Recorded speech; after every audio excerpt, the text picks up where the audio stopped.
How's it going, everybody? This is Derek Quick with Count Fortune.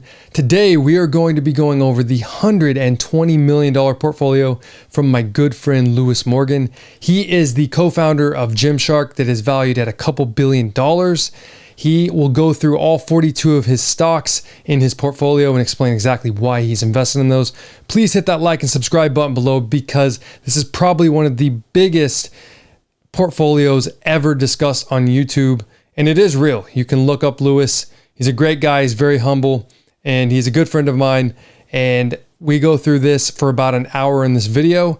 And near the end of this video, his camera was about to die. So we had to rush it a little bit near the end.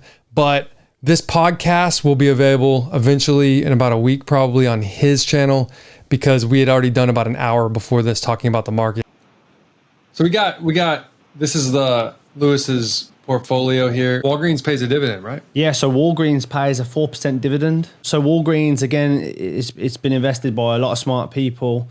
They partnered with the government basically to give out shots. So basically, it meant that everyone would come to the stores and, you know, a lot more foot traffic, which means a lot more additions. I'm going to go to Walgreens today, so I need to get a shot, so I'm going to do my shopping. The footfall's increased massively. They own Boots in the UK. For anyone that doesn't know, it's called Walgreens Boots Alliance. And yeah, I see this being, you know, $100 stock in the near term within the next 2 years. Whilst it is that, I'm still collecting 4% dividends on my money. I needed a powerful dividend stock too, because as I'll get on to, you know, when you have money with the bank, which is why all my stuff's kept with the bank, it's not with eToro or anyone like that, is because I can loan against my portfolio, which means I can loan against however much I can loan, let's say 70% loan to value on my portfolio, and then I can put that into more stocks should the market crash to make more money. So yeah, that's amazing. And the percentage that you would get back, say the $100 million bank loans, pretty low, right? For if you have a good portfolio like this. Yes, I'm paying a very, very low fee, and it means that I can invest into, let's say, private companies, or I can invest it into the S&P. And let's say, for example, I'm loaning the money at 0.5% interest rate, right? And I can invest it into the S&P and make 10% back, which means I'm collecting a 9.5%, well, like a 9.5% yield. I'm not doing anything. I haven't done it. I've created money out of thin air. Out of thin air, yeah. Which is why people say the rich get richer, because the richer people do get all the opportunities, which is unfair. But obviously they give it to richer people because it's safer and they can make more money, and they lock in your money. So they give you cheap loans, so it locks in your money with them, and then the bank can use it however they can gain fees from you. It's smart. I guess when you're liquid, you know, close, you know, a fraction of $1 billion, when you can actually be liquid, that you don't really need credit anymore, right? Like, when you go, like, you're not going to really get it. If you got a loan, like, are they really checking your credit? No, because you're loaning it against your assets, so they don't check your credit score. You're loaning against your assets, which they hold, so they have that. You know what I mean? So it's different. Yeah. Whereas, like, when you're being loaned money, you're getting a credit score to see if you've paid it back, and they're still checking. They're not really checking all your assets and what you own. Whereas, like, this type of thing, they get charge over your assets. Okay. So from the portfolio percentage, you pretty much could earn more than a doctor, right? For just your dividends, right? Probably what a doctor gets paid, just a normal. Jeez. So that's why people do like dividend stocks, because you can sit on them and you can just collect to pay. So you can switch your portfolio however you want, dividend stocks, growth stocks. But the problem is most dividend stocks aren't high growth stocks. They're pretty stable stocks. But I think Walgreens is a great stock to own, and it's also paying dividends. Now what's great about your dividend here, I really like this 4% would pay years and years worth of APR that you're borrowing. Say you borrowed $100 million, that would pay your APR, wouldn't it? Yeah, people do that. Yeah, people do that. So they'll loan money, and then they'll put it into a dividend stock to pay out a dividend, and then they're also getting the gain from the stock, and it's kind of free. So that's awesome. And the great thing is it's only 8% of your portfolio. Yeah. Boeing's that's probably one of the bigger percentage of your portfolio is 10%. And I remember we were buying that back here. If you see this 1 year way back here. It's actually... So I bought Boeing around I bought in other portfolios too. So my average cost in this is probably about $150. But I actually started buying it around $95, something along that, about $90. So I bought it in other portfolios and I'm up, hundreds of percent just from that drop. And Boeing's a very safe company. I mean, they just smashed earnings. They're on the way up again. They still haven't fully recovered. They probably won't fully recover for a couple of years, but they're well on the way. They're already smashing earnings and estimates. And next year, that's the thing with next year. Companies, e-commerce companies, it's going to be very, very, very hard for them looking back to beat quarter on quarter versus last year. Whereas you've got the Boeings and all the other recovery stocks like Carnival and things like that. They're going to smash their earnings because they've not really had any earnings because of the whole situation we're in. No one can use the planes and no one can use all the cruise lines. So I think recovery stocks next year, their quarter on quarter earnings are going to look spectacular, which is going to put so much volume into them. Recovery stocks. It's 10% of my. So I'll also use my money and leave it in stocks like Boeing as a hedge. So I'll just leave it in there because I don't really know what to do with it. And it's better than keeping it in my bank at the moment because I feel like that's a safer bet. So I'll leave it in there for the moment. And when I see a better opportunity, I'll just move the money around in the portfolio to different assets. Yeah, I really like that. I really like that because you were buying, like you said, Boeing probably will never go under $100 again. I don't think it was just this crazy, especially with their earnings recently. Like, they did really good. So even if we had a second lockdown, that wouldn't happen again because people saw the first time how quickly we rebounded and people saw the opportunity. So even if we went into a second lockdown, there's no way it's going to go below 100 or anything even close. So Tattooed Chef is a frozen food company. I think they've got like 8,000 points of distribution. They're gonna it's become a little bit of a meme stock, but I love the fundamentals of the company. I think their growth story is going to be great. They're going to potentially start to pay dividends in the future, which is going to be obviously really nice because the earlier you get in, when they pay dividends in the future, the more you get paid. So I see them beating earnings this year. The next few quarters they're gonna start beating. They're in like Sam's Club, they're in Kroger. There's a lot of points of sale they've now got, and the management team that they've got in place, Sam Galetti and his daughter, they're an incredible bunch of people. And from what I've read and what I've seen and the background they've got, they have everything in place to grow this company humongous, and they're not messing around either, which I like. They're buying companies even now. You've recently invested in Disco. So I invested in Discovery around 27 and 30 in two different portfolios. Discovery was, again, I got that Discovery was actually first shown to me by Rob Reynolds, and then he said, you need to, obviously, I didn't realise it had gone up and gone down at the time. So as soon as the merger came out and they're potentially going to do a merger, everyone was looking at streaming like it's the next best thing. And obviously everyone went into it. And then there was a big hedge fund that liquidated, which, catapulted the Discovery stock down because he owned a lot of shares. And then... basically nothing's happened since. Like the merger's going through. There's still rumours the merger between Discovery and HBO Warner Media is gonna basically break down. So people are still a bit nervous. The earnings of the streaming to come out soon, which I think they're just going to absolutely destroy them. And the reason I say that is because it's just like Disney. When Disney first started, they're calling up on all their strategic partnerships that they've had over the years.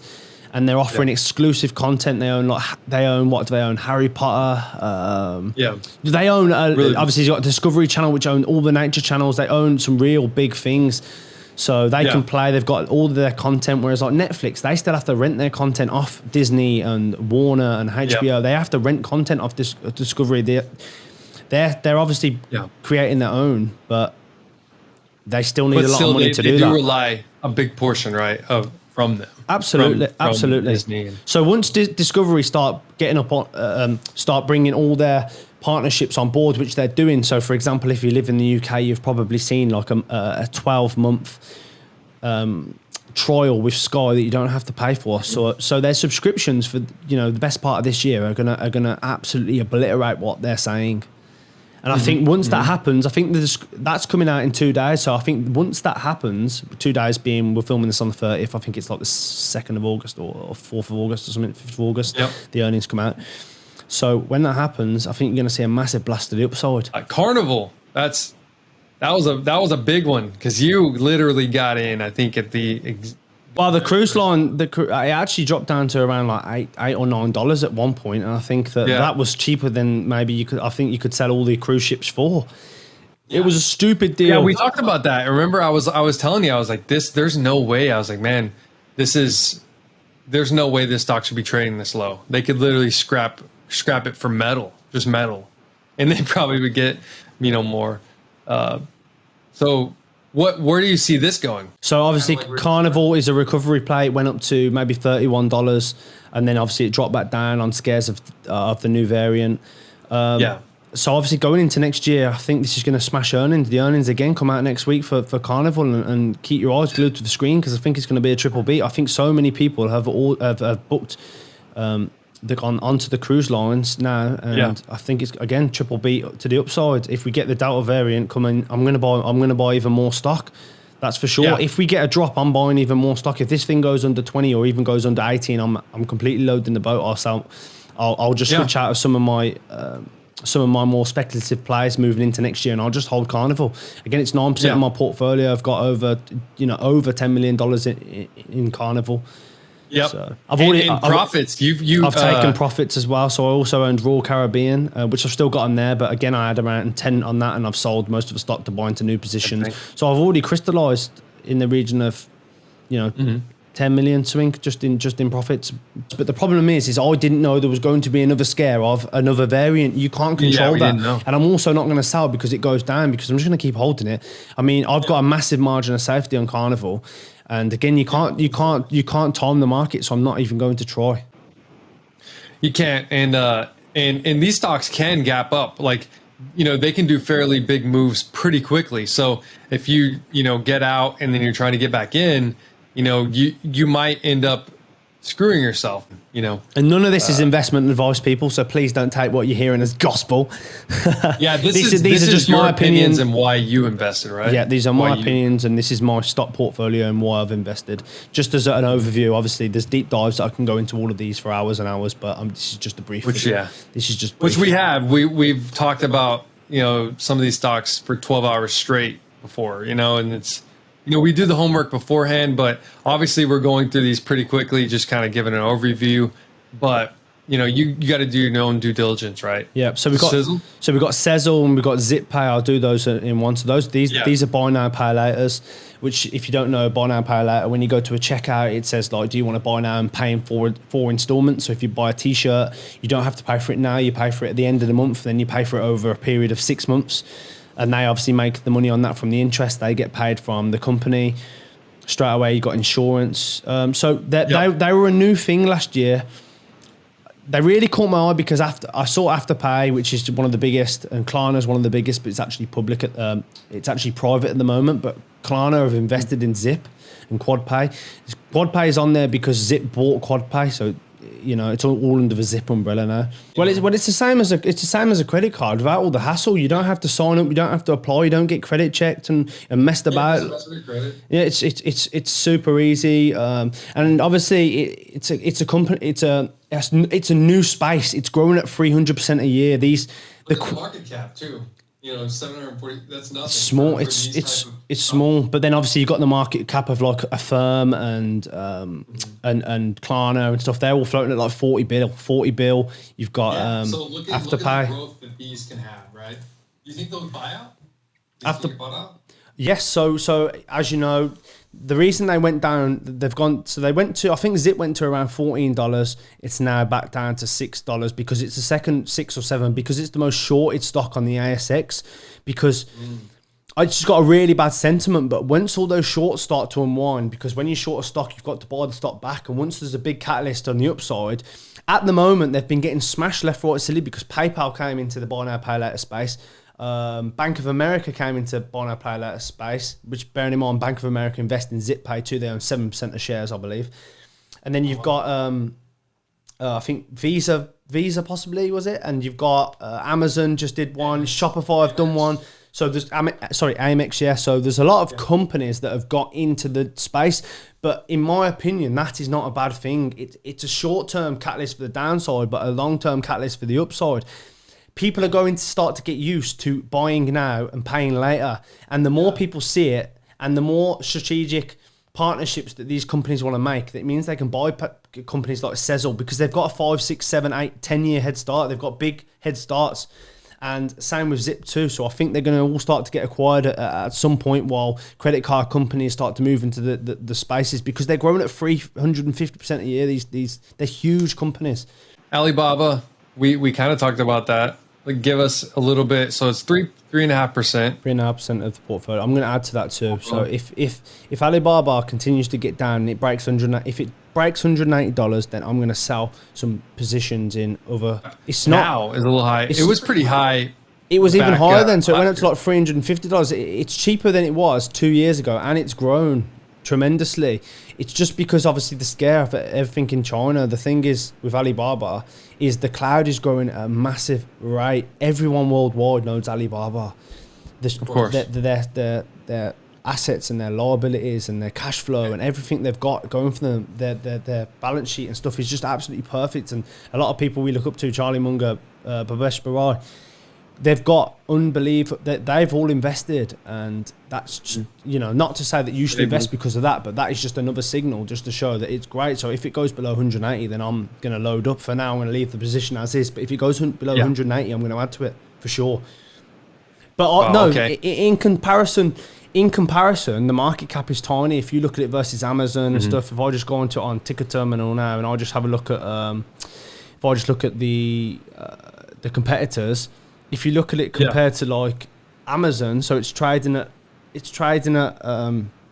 next 12 months EV to EBITDA 16 times, whereas Amazon is trading at 22 times. It's got a 20 times PE, whereas Amazon's got a 64 PE. 64. Yeah. So it's got a market cap of 500 billion, whilst Amazon's got almost 2 trillion, and nothing's changed. The projections for growth haven't changed, and these are the best companies. When nothing changes in the actual company structure, if nothing changes in the way the company's operating and how fast it's growing, and then the only thing that changes is sentiment because of politics, then that is a perfect opportunity for someone to buy at a discounted rate where the intrinsic value of the company, you're buying at a lower just because of that reason. Another similar Tesla here. So the Tesla, I don't know if you saw the earnings. It was no one thought those earnings were going to come out from Tesla. Right. I think the company, don't get me wrong, the company is valued highly, but at the same time, when it does good numbers, volume moves into it very swiftly and vice versa. So it is a good stock. Although it's an overvalued stock, it's a stock that moves with the overvaluation, if that makes sense. They are doing great numbers and they are continuing to beat earnings. So until that changes, I'm still a holder of the company. I think let's just see, at this moment in time, I'm really happy with Tesla. But as earnings come out and as things move, I'll make a decision. You might say, okay, I'll trim the position probably. Yes. Okay, that's smart. When stocks become this valued, obviously, they could continue to go up, but more than likely the market's going to kind of move on. Like, things kind of die off sometimes in these when they're trading that high. And the thing is as well, when they bring obviously the SpaceX stuff to market and that gets IPO'd, then a lot of people from Tesla that only invest in Tesla because of Elon will also take out money and invest it elsewhere. But the numbers make sense. The thing is, at the moment, it's just been stretched quite far into the future. You're looking at 2025's earnings and stuff. And obviously, as interest rates change, then things get moved around. And it's not to say you're going to lose money on the stock. It just means that I can't use the capital in the meantime to make money elsewhere. So I'll just have to be sit on that money until the valuation catches up. So that's what you always have to remember. You're not losing money because your valuation will always catch up, but you'll be losing money in the meantime that you can't put it elsewhere. Yeah. And do you see Tesla like continuing that streak when they do that? You think it's still going to be one of those type meme stocks? Like, do you think it'll make Elon like be the richest man in the world again? Yes, like Bezos? Because I know he's got money in Bitcoin too, and I think I do think Bitcoin's going to continue to go up for sure. Okay. And okay, and the next one, Micron. We talked about that a little bit. Yeah, so Micron we touched on earlier. This is, again, a stock semiconductor, have a great balance sheet, doing incredibly well. There's not much more to say. Micron's great. Again, I've seen it from various different people that I listen to and I look at and I analyse. And yeah, we saw that list a lot, like you showed earlier. A lot of big investors, smartest investors in the world. Check out their balance sheet. For anyone that has not really looked at balance sheets, just check out that, and it's clean. It's a great company. Nice.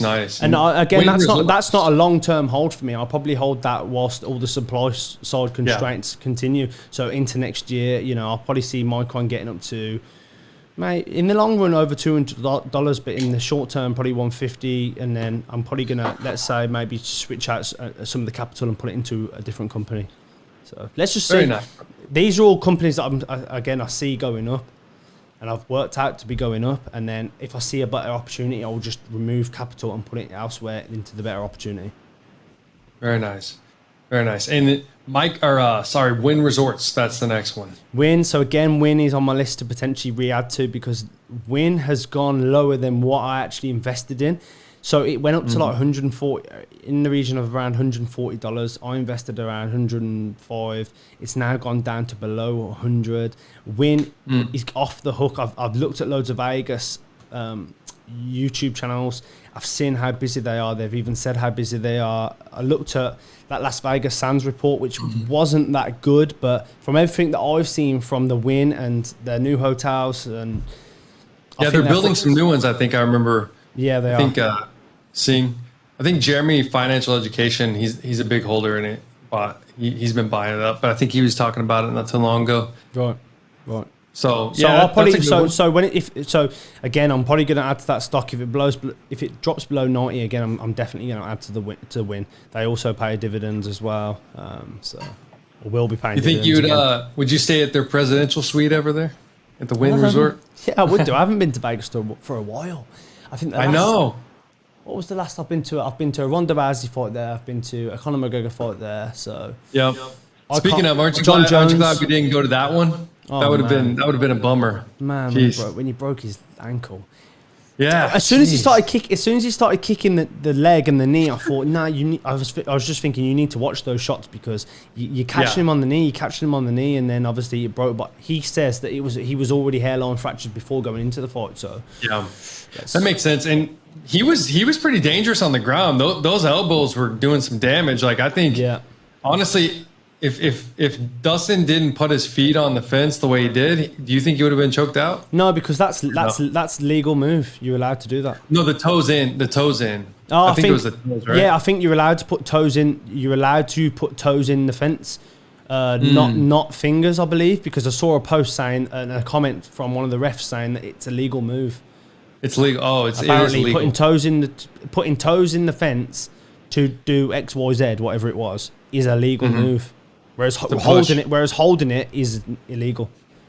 Oh, okay. So, well, man, yeah, that would have been a bummer. Like, McGregor fights are usually like that. They're really quick. Like, we've seen them a couple seconds, obviously knocking out some people, and then getting choked out. It's always a fun fight, but they can go quick. But yeah, WYNN Resorts. I think I'll love to go to Vegas. I'd probably stay there if I went to a fight. It's pretty cool. Yeah, definitely. Let's see what we can line up.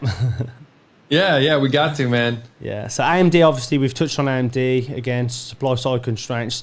Lisa Su is their CEO. She's done absolutely unbelievable. Probably one of the best CEOs out there at the moment. Has turned the company completely around.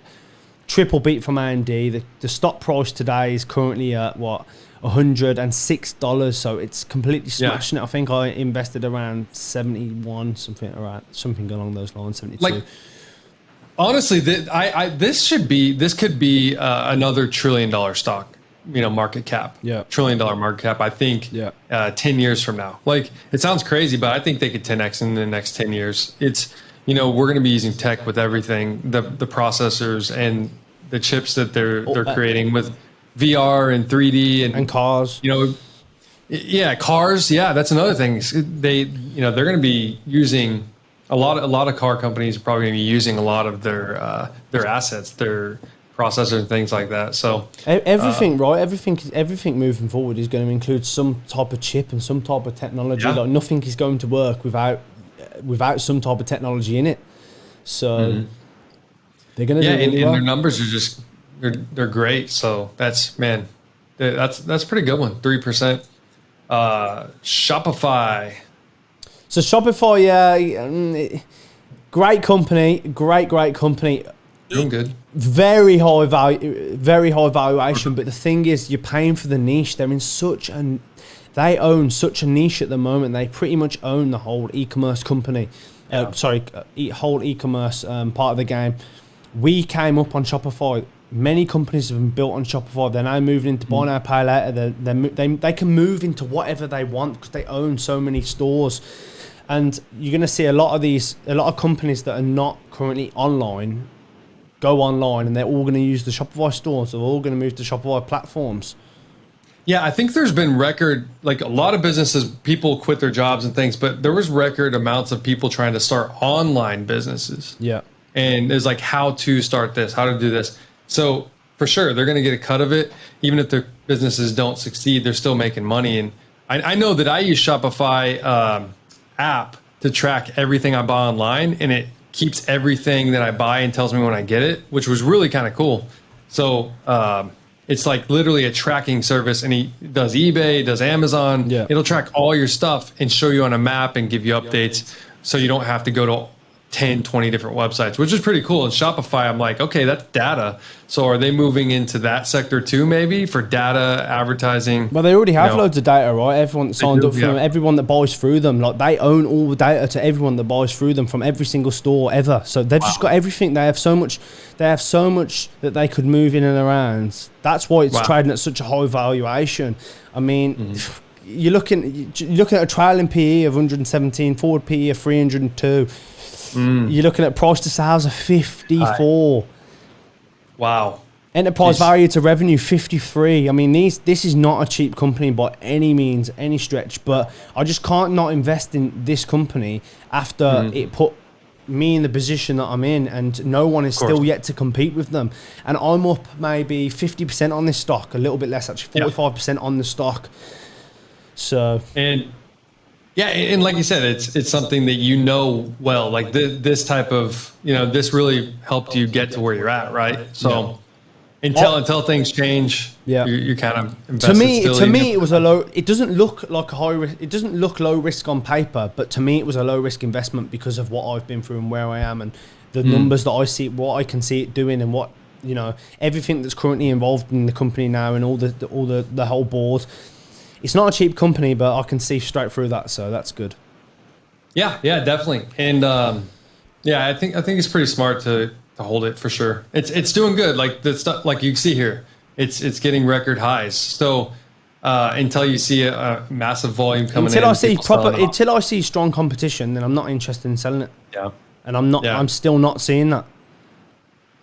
Yep. Disney. This is big when you got on the very, very bottom. So it was big. I've trimmed it. It was it was maybe 12-14% of the portfolio, but I've actually trimmed it down now to 2.9% again because I trimmed it before the last earnings because I knew that the numbers were not going to beat streaming wise, because the thing is with Disney, they haven't continued their content creation and their content isn't very good on there. So you can easily get someone to sign up to Disney, i.e. I did. You can't keep them there because the content is rubbish. It takes a long time to catch up with the content. So the thing is with Disney, I still don't think it's going to beat the streaming numbers again. I think it's gonna miss. So I'm looking, the earnings come out maybe in 2 weeks. I might even recycle capital, the 2.9%, completely sell it and put it into something else before the earnings that I think is going to miss. I might move it into Discovery.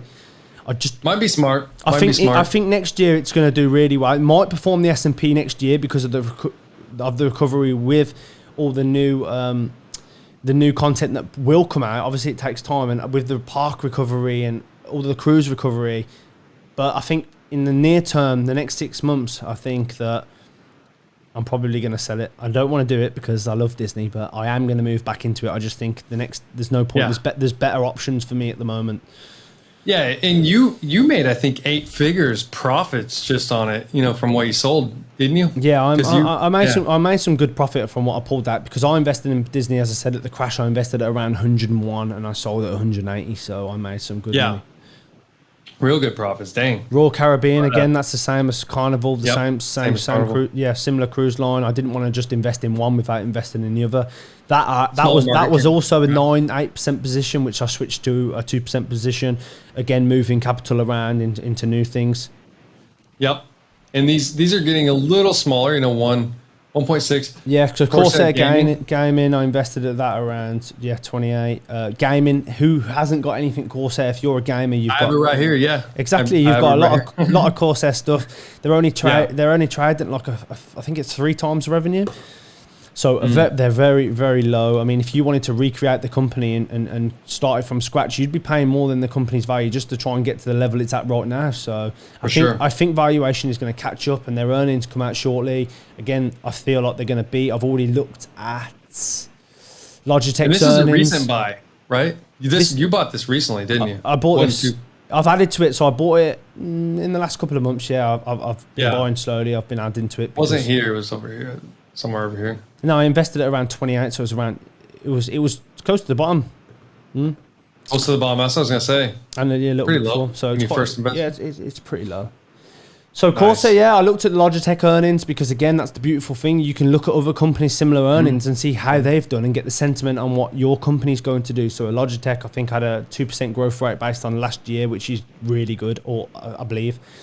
If you look at the gaming space is growing at like 20% year on year. Actually, I think they grew. Sorry, I'm going to take that back. I think they grew their gaming, their streaming, everything 70%. I think it was, not 2%. I think their revenue. Yeah, was, I think their revenue was maybe 2%. Yeah, people are home. They're gaming. People are building gaming computers, right? And not just gaming computers. People need Corsair gaming. A lot of it is your fans, for your processors. So a lot of people are making a computer. So I think they're gonna have really good numbers within the next year as well, for this year too. And next, I was going to say we'll have to move probably a little bit quicker, because I'm looking at my camera. It's only on 10% battery. Oh, geez. Yeah, these are smaller, so you don't have to go in as detail. You can see them. So Boohoo, again, a clothing company based out of the UK. Again, I like the company. I just don't like the ethics that I've recently found out. So I might take out some of that. But again, it's all. I was going to say, if you know this business better than they do. Their company in the UK is one of the best companies. They have the best group. They buy the best. They buy the best companies. They have the best management structure. They're shit hot, should I say? Lucy bought some clothing. I think when you first invested, I was like, oh, let's try this out.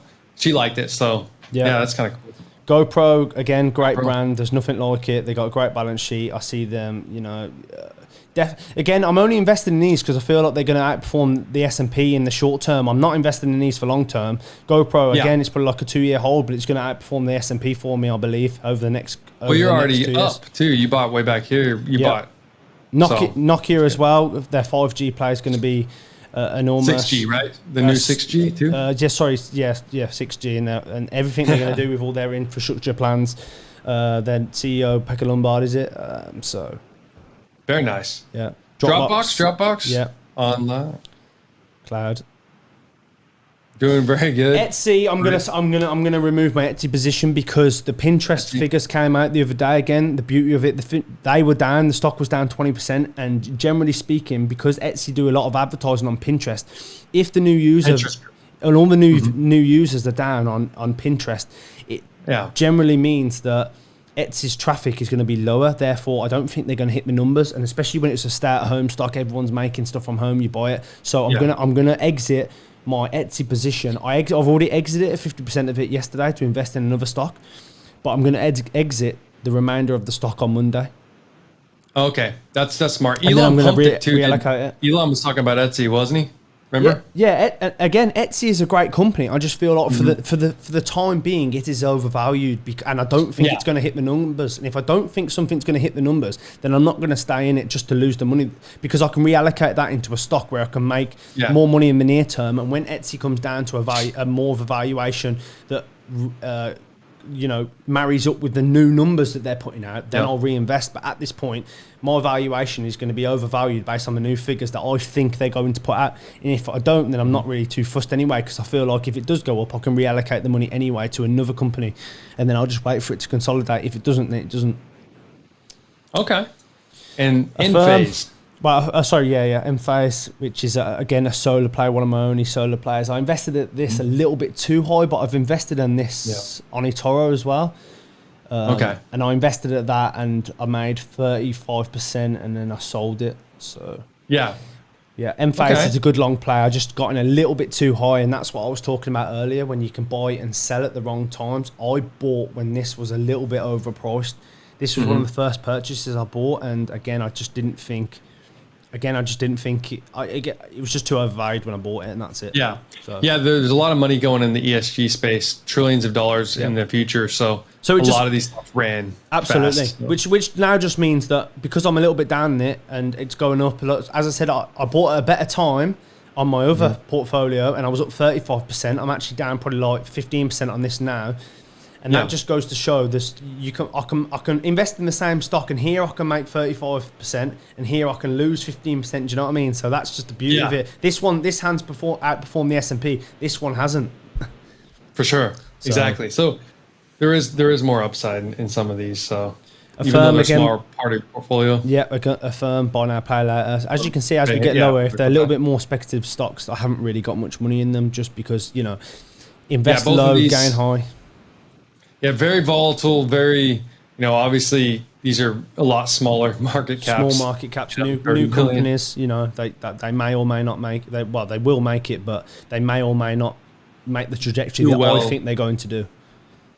Yeah, I can see that. And then, so we got Split, IOU, those are the same as well. All three of those are buy now, pay laters. They're just small market cap companies, so you're going to get huge volatility in them very easily. Okay, now we're getting into the fun. One more Zendesk. Yeah. So they just missed their earnings actually. They've done pretty well since. So again, that was a company that I invested in, a little bit overvalued, which is what I've only got 0.25% of my portfolio in that. But it's a company that I've used from the very start of all my e-commerce companies. That it's so good in replying to customers and doing customer service that I had to invest in it, But that's the thing. Sometimes I think sometimes I've got the value investor hat on. Sometimes I've got the speculative investor hat on, which I can't run away for because of what it's done for me in my life. I have to, I feel like I need to allocate a little bit of capital. You gotta give something back, right? A little bit. Which isn't smart to do. That's for sure. And which isn't smart, but it's still a very small part of your portfolio. Yeah, it's not smart to do, but obviously the valuation will catch up. Again, it just means I'm going to sit on that and not make money for it in the near term, which means I am going to lose out on a little bit of gain I could have had elsewhere. But you can't win on everything, right? That's the beauty. Can't. Yeah, and I like that you said that. Like a lot of the big ones you have done really well, but some of the smaller ones you are down a little bit in. Yeah. So here we're down to the uranium portfolio. Yes. So UEX, this was a big one that we've had a really great move last year, uranium, but this one, UEX, they had that deal, and then Denison Mines, who we also invested in, we'll get to that. They went into a 50-50 partnership with them for JCU to buy out another uranium company. So basically this stock, when that happened, Denison came in and kind of snaked them, took 50% of the deal. The market kind of got a little scared. Very, very small market cap. I mean, these stocks compared to obviously some of the bigger uranium companies. So they're very volatile, right? Right, exactly. And but the thesis of uranium stays the same. The supply, the demand outweighs the supply, and that's it. I mean, in the near term, it's irrelevant what happens if it goes up and drops by 50%. If it drops by 100%, it doesn't matter because these are the best companies that produce uranium, both physical product and mine it out the ground. So I'm not really fussed. I think this is probably just a 5 to 10 year hold for me. I'm going to leave it. Yeah. I'm riding it as far as it needs to go. The uranium runs in a bull market for anyone that doesn't know, and as supply goes down and demand goes up, and there's a crossover, and it just takes a long time to get into production, right? So, as that happens, the spot price, which controls generally the prices of all of these companies, because as the spot price goes up, which is the price for uranium on the live market, which anyone can buy from, the thing is, as that goes up, the companies make more money, and what makes that go up is more demand than supply. Yep. Yeah, and the great thing about this, the deal that went through, they got 50 million pounds of uranium in this deal for basically, it was like $20 million Canadian, which is nothing. Yeah, which is nothing. So that amount of money translated when uranium goes to say $100 or $200, it could be billions of dollars in the future. For a tiny market cap company like this, these stocks can do 10, 20, 30x moves very quickly. So that's what we're kind of betting on. That's why. And same thing with Peninsula. This is a producer, so they're already they're a lot farther ahead than UEX, the previous one. Same thing, they're an Australian company, right? But they're in America. And look at these market caps of these. Like they've got so much room still to grow, but they have done good since we, initially invested. And if you invested last year in uranium at the bottom, March 2020, that's when uranium was at its lowest in these stocks, majority of these. So a lot of these have done really well. We've had a little bit of correction. Most of them all look the same right here. Big drop, big drop, big drop in all uranium. So long-term hold, right? We're going to be holding. Yeah, long-term hold. I mean, a lot of these companies since last year, they've done hundreds of percents gained already. And they're small market caps. So you just got to know if you're going to invest in the uranium sector, you just need to understand why you're owning it and how long you're going to own it for. And that's really it. Everything in between is irrelevant. Yeah. Peninsula, they're a producer in America. When they finally get into production, they're gonna do well. They actually have long-term contracts with utility companies, which most uranium companies don't. And remember, there's only 65, 70, if you include some new ones, uranium companies out there. So very small market. I think Dogecoin is bigger market cap than all of these uranium companies put together, like all 70 or 65, 70. So isn't that crazy? That literally a joke.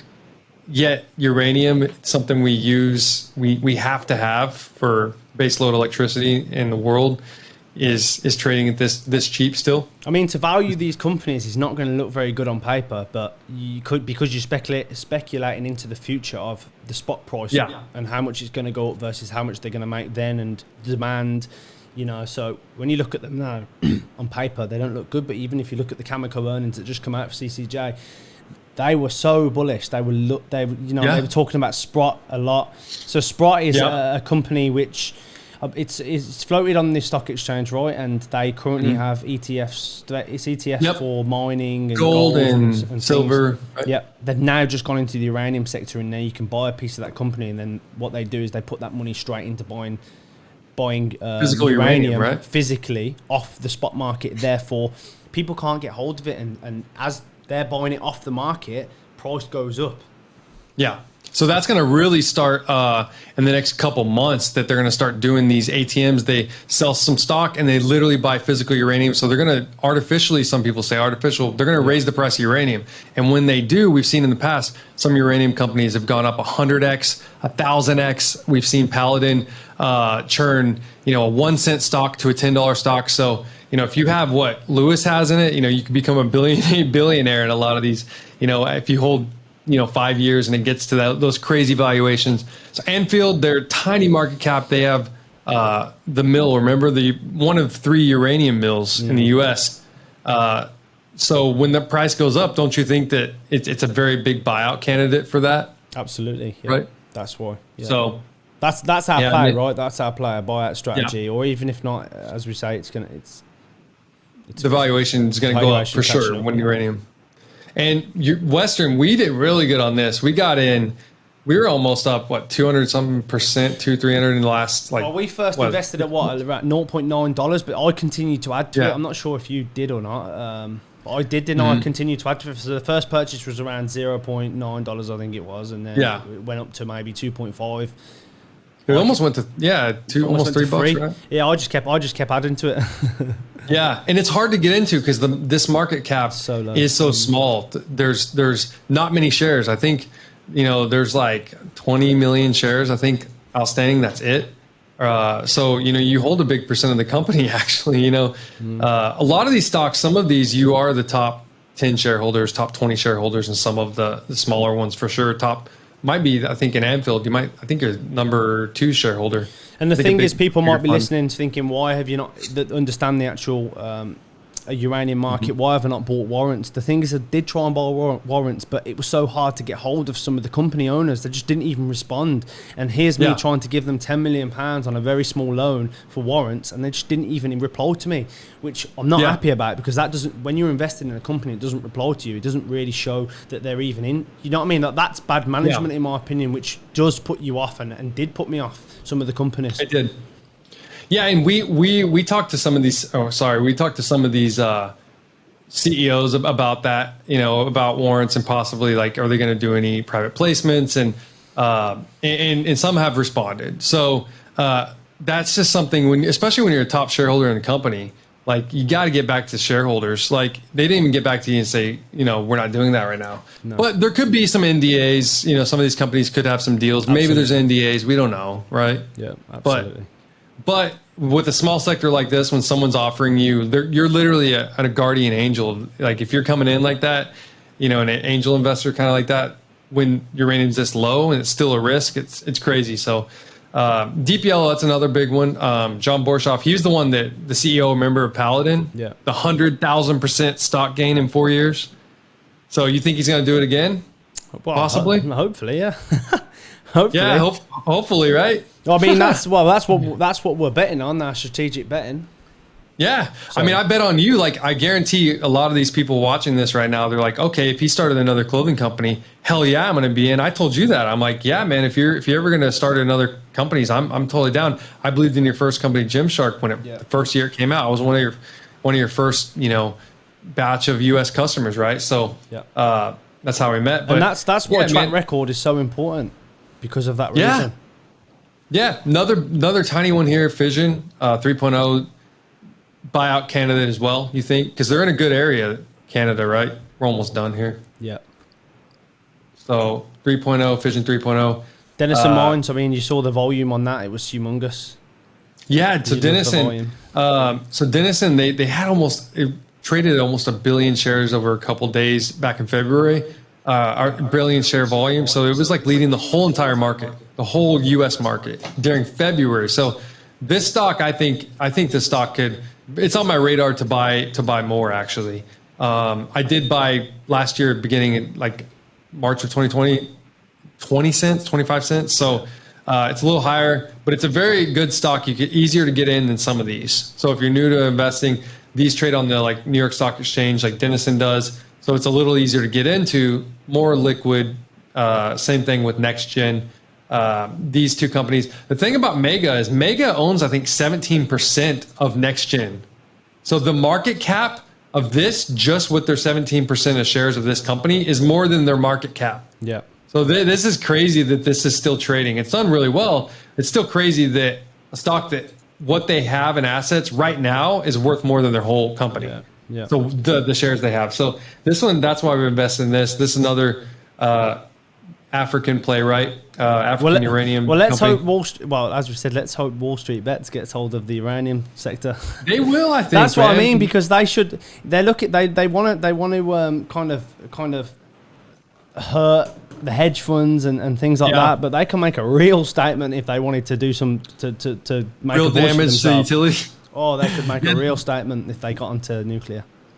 Yeah, I mean, utility companies charging people thousands of dollars for a day worth of electricity in Texas, Yeah. So, let's stick it to them. Let's raise that price of uranium. I think companies like Mega Uranium, they're going to trade well because if they're meme stocks, because the word Mega Uranium, it's going to be easy. They're going to look for that and say, oh, it's uranium. So, like, you got to remember, like, sometimes there was a stock, Snapchat, and then Snap. The stock Snap for years had crazy movements because people thought it was Snapchat. Just the Snap Right. You know, so you might not have known that, like if you invest in the company, but sometimes it's weird. Sometimes these are the plays you got to do just by the name of the company. And sometimes, as you say, you can get things wrong if you just type in Snap, and obviously the Snap is the ticker, I think, for Snapchat. You can just press Snap and you accidentally invest in the wrong company if you're doing something stupid, let's say. Yeah, and people and new investors a lot of times are. So yeah, Denison, I think they got 50 million pounds of U3O8, uranium as well off that deal. So they should be trading a lot higher, but we've had a little correction in the market, the uranium sector, commodities. Yeah. Next gen, they have Arrow deposit. That's going to be massive. Might be going to be the biggest mine in the world, but it's going to take years to get to that, years down the road. But people are pricing that in. It's going to be, it's going to be like down here, like Cameco. Paladin, done amazing, right? This was the stock that we were talking about that back in the day did a 100,000% gain in 4 years. Yeah. So doing really well in there. Cameco, you were talking about their numbers. And I think the sentiment as well on nuclear power is getting much better. Elon talked about it the other day. Obviously, they've now made concrete caves and they're putting all the uranium in, so no nuclear waste or reaction gets out. So, because, nuclear, once it's been used and deposited and all the energy's been sucked from it, you can't really just leave it, or you can't just deposit it. You can't just remove it in a normal way. You got to put them, they go in these stainless steel drums, right? Yeah. Encapsulate it. And it's going to be forever, basically. They got to keep it there. But it's very small amounts. Like basically a football field worth, I think it's 8 meters deep, is all the United States has used in every reactor, ships, nuclear plants for 70 years. So that it's not too crazy. But another one, Centrus, this is a different play. They make uranium fuel.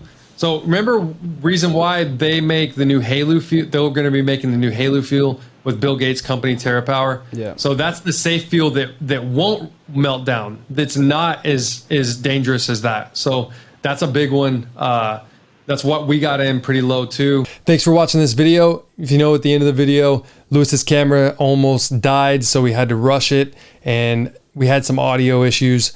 There's going to be a lot more future content on this channel, a lot more entertaining stuff you're not even going to believe that's going to happen. I know I'm probably one of the only channels out there that has had someone on with a $120 million portfolio. I'm a full-time trader. Remember this. If you guys want access to me, I can't reply to every single comment here, but in my Discord, I can. It's a lot smaller group, thankfully. But if you go to my Patreon, that's how you can get a hold of me. Remember, guys, the market is risky. This was not financial advice, but there are going to be some opportunities, especially I think in the uranium market. So if you want to talk stocks with me, go hit that like button below, subscribe, and come over to us and see us in the Discord.